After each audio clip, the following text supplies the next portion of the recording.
लड्ने त अब गोर्खाबाट लड्ने हो तपाईँको, किन एउटा गोर्खालीको छोरा देश विदेशमा तपाईँको गोर्खाली भनेर चिन्छौँ हामीलाई होइन। लडिहाल्यो भने चुनावमा चाहिँ तपाईँको जराईबाट लड्छु, मेरो गाउँबाट लड्छु, मेरो आफ्नो ठाउँबाट, आफ्नो पुर्खा गोर्खा 1 नत्र 2बाट।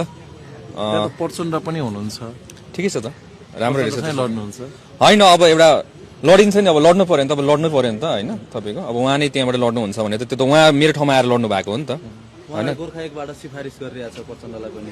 ए हो, अब तपाईँ पनि गोर्खा 1मा जानुभयो भने त फेरि त्यो त युद्ध हुने भयो। त्यस्तो युद्ध हो होइन, एउटा बौद्धिक युद्ध होला, बौद्धिक युद्ध हुने भयो। बौद्धिक युद्ध होला होइन। भनेको प्रचण्ड यदि गोर्खा 1मा आउनुभयो भने तपाईँको पनि टार्गेट गोर्खा 1 हो। त्यो त अब उहाँहरू त मेरो गाउँमा आउनु भएको हो नि त, त्यो त म उहाँहरूको ठाउँमा गएर लडेको होइन नि त, उहाँहरू त अब मेरो ठाउँमा आएर लड्नु भएको हो नि त।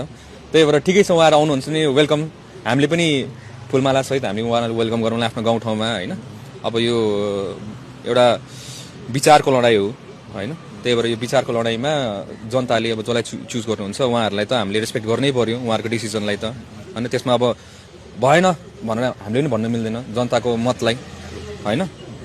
त्यही भएर त्यहीँबाट हजुर हामी चाहिँ लड्यौँ चाहिँ लड्नुभयो भने 1 नै गोर्खा 1 पहिलो टार्गेट। हजुर 1 र 2बाट कुन चाहिँबाट हुन्छ। अब जस लड्ने त अब गोर्खाबाट लड्ने हो तपाईँको, किन एउटा गोर्खालीको छोरा देश विदेशमा तपाईँको गोर्खाली भनेर चिन्छौँ हामीलाई होइन। गोर्खालीमा साहस छ भनेर चिन्छ होइन।